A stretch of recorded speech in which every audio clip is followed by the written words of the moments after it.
kita semua. Nah, karena kemarin pembelajaran keempat ada part 1, sekarang part 2. Nah, anak-anakku langsung saja ya simak video pembelajaran dari Ibu. Ada yang ingin aku tanyakan ya? Sudah nak, ada apa? Duduklah sini Vito. Iya ya. Jadi begini ya, aku penasaran tentang petualangan kita kemarin dengan mesin waktu untuk melihat kenampakan alam. Apa yang kamu pikirkan nak? Tadi aku mencoba mencari tempat-tempat yang kita kunjungi itu di peta. Aku masih belum menemukannya ya. Oh begitu, baiklah Vito, ayo kita gunakan virtual reality. Ayah akan membantumu. Yes, ayo ayah. Begini nak, seperti yang sudah ayah jelaskan kemarin, untuk mengetahui keadaan geografis pada peta, kamu harus memahami simbol yang ada di peta. Iya ya, aku masih mengingatnya. Baiklah, lihatlah melalui kacamata virtualmu. Ayah akan jelaskan lebih jauh lagi mengenai simbol kenampakan alam pada peta. Baiklah ayah.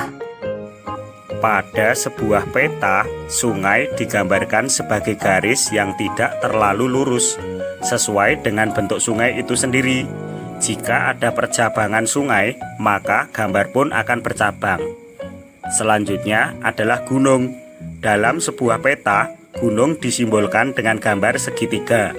Simbol gunung terdiri dari dua warna, yaitu segitiga merah yang menandakan bahwa gunung tersebut adalah gunung aktif, dan segitiga hitam yang menandakan gunung tersebut sudah tidak aktif.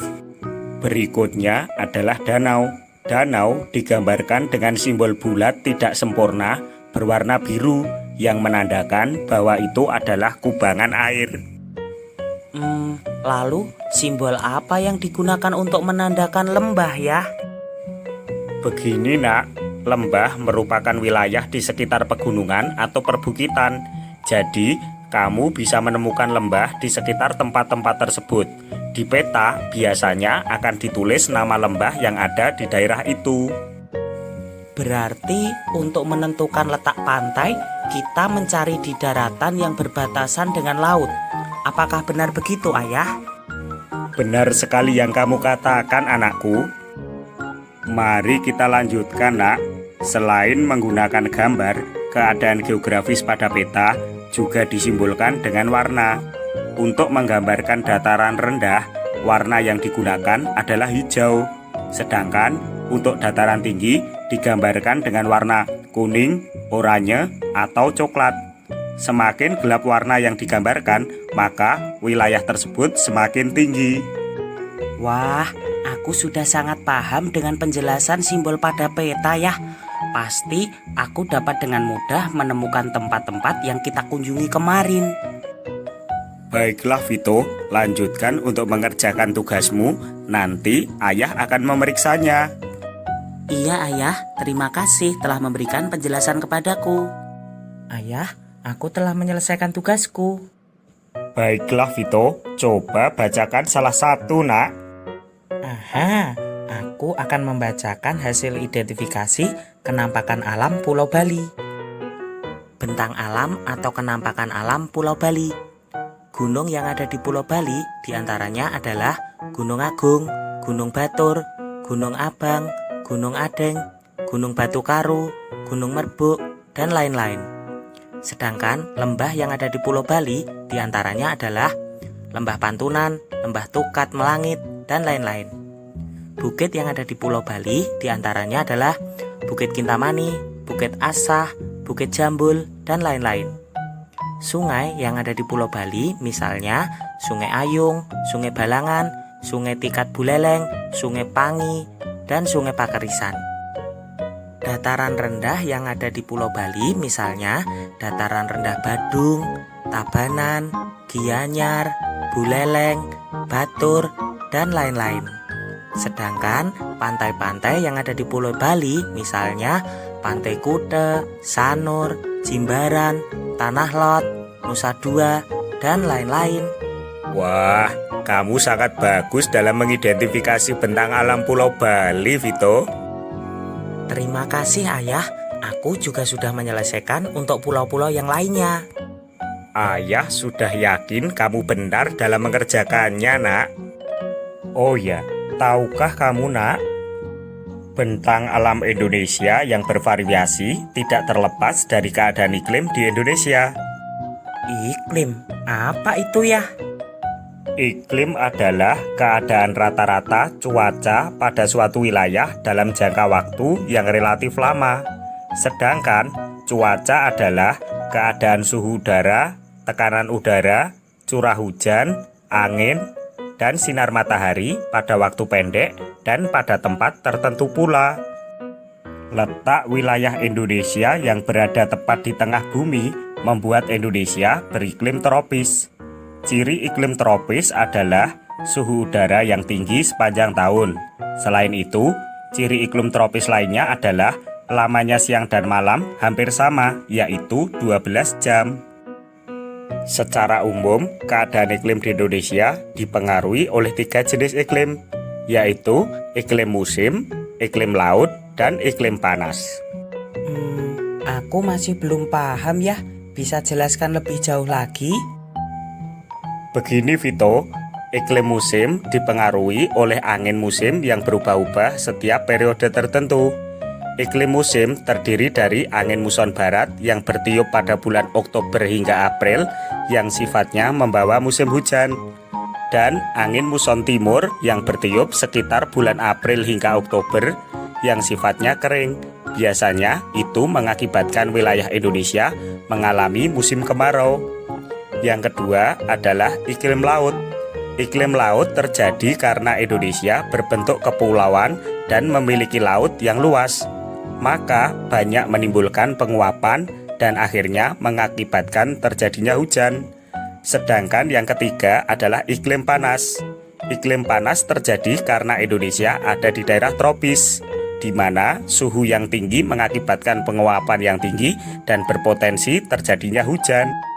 Wah, ternyata keragaman bentang alam Indonesia tidak terlepas dari keadaan iklimnya ya. Benar anakku, dan tidak hanya itu saja. Bentang alam, keadaan wilayah, dan juga iklim juga membawa pengaruh terhadap keragaman flora dan fauna di Indonesia. Oh ya? Bisakah ayah jelaskan padaku ya? Coba bacalah bacaan di depanmu dan temukan ide pokoknya, nak. Kamu akan mengetahui berbagai penyebab keragaman flora dan fauna di Indonesia. Baiklah ayah. Ide pokok tiap paragraf bacaan beragamnya flora dan fauna di Indonesia. Indonesia sangat kaya dengan keragaman flora dan fauna. Banyak faktor yang menyebabkan kaya dan beragamnya flora dan fauna di Indonesia, seperti iklim. Faktor penyebab kaya dan beragamnya flora dan fauna di Indonesia adalah tanah. Air juga merupakan faktor penting yang menyebabkan kaya dan beragamnya flora dan fauna di Indonesia. Selain iklim, tanah, dan air yang merupakan faktor abiotik, ada juga faktor biotik yang mempengaruhi kaya dan beragamnya flora dan fauna di Indonesia, yakni manusia.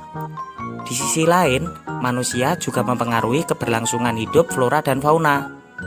Faktor biotik selain manusia adalah hewan dan tumbuhan itu sendiri. Aku telah selesai membaca dan menemukan ide pokoknya, ayah. Tetapi aku masih bingung contoh keragaman flora dan fauna itu ya. Ayah akan bantu jelaskan padamu, nak. Perhatikan bagan persebaran flora di Indonesia itu. Dari gambar tersebut, kita dapat mengetahui bahwa persebaran flora di Indonesia dibagi menjadi 2, yaitu Indo-Malayan dan Indo-Australian. Flora Indo-Malayan meliputi kawasan yang ada di barat, yaitu Kalimantan, Sumatera, Jawa, dan Bali. Sedangkan flora Indo-Australian meliputi kawasan yang ada di timur, yaitu Sulawesi, Maluku, Nusa Tenggara, dan Papua. Vito, karakteristik jenis flora Indo-Malayan dan Indo-Australian secara jelas disajikan dalam gambar tersebut, nak. Amati dengan baik-baik perbedaan keduanya. Sekarang aku sudah paham persebaran flora di Indonesia ya. Lalu bagaimana dengan persebaran faunanya? Apa maksud garis dalam peta ini ya? Itu adalah peta persebaran fauna di Indonesia, Nak. Garis yang berwarna merah itu adalah garis Wallace. Garis Wallace adalah garis khayal yang membagi fauna di Indonesia bagian barat dan fauna Indonesia bagian tengah. Sedangkan garis berwarna biru itu adalah garis Weber, Nak.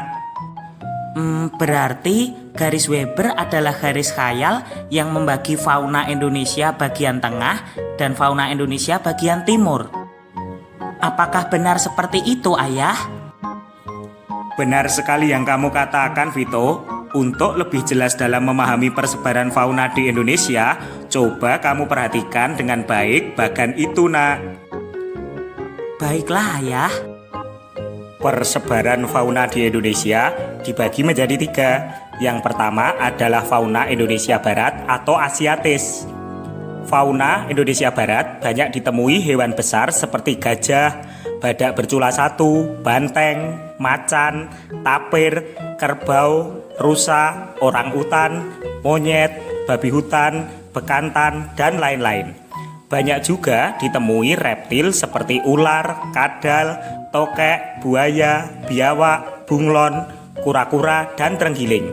Berbagai jenis burung yang banyak dijumpai di daerah ini antara lain burung hantu, elang, merak, gagak, jalak, kutilang, dan berbagai macam unggas.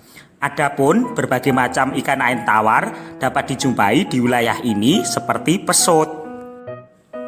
Yang kedua adalah fauna Indonesia Tengah atau peralihan. Fauna yang menghuni wilayah ini antara lain babi rusa, anoa, kuda, monyet sabak, babi, beruang, ikan duyung, kuskus, monyet hitam, tarsius, sapi, dan banteng. Reptil yang menghuni wilayah ini antara lain biawak, komodo, buaya, dan ular. Berbagai jenis burung yang banyak dijumpai di daerah ini antara lain maleo, mandar, raja udang, burung dewata, rangkong, dan kakak tua serta nuri. Fauna tipe ketiga adalah fauna Indonesia Timur atau Australis. Mamalia yang banyak ditemui di wilayah ini antara lain beruang, kanguru, walabi, landa irian, kuskus, kanguru pohon, pemanjat berkantung, dan kelelawar. Di wilayah ini tidak ditemukan kera. Banyak juga ditemui jenis reptil seperti ular, kadal, buaya, dan biawak. Berbagai jenis burung yang banyak dijumpai di daerah ini antara lain cendrawasih, kasuari, nuri, dan namudur. Adapun jenis ikan air tawar relatif sedikit. Wah, aku sekarang sudah paham persebaran flora dan fauna Indonesia, Ayah. Dengan mempelajari berbagai keragaman yang ada di Indonesia, aku semakin bangga menjadi warga Indonesia. Anak-anakku, setelah melihat video tersebut, nanti ibu akan memberikan soal. Nah, soal ini nanti akan ibu bagikan di link WA. Nah, selamat mengerjakan ya anak-anak. Wassalamualaikum warahmatullahi wabarakatuh.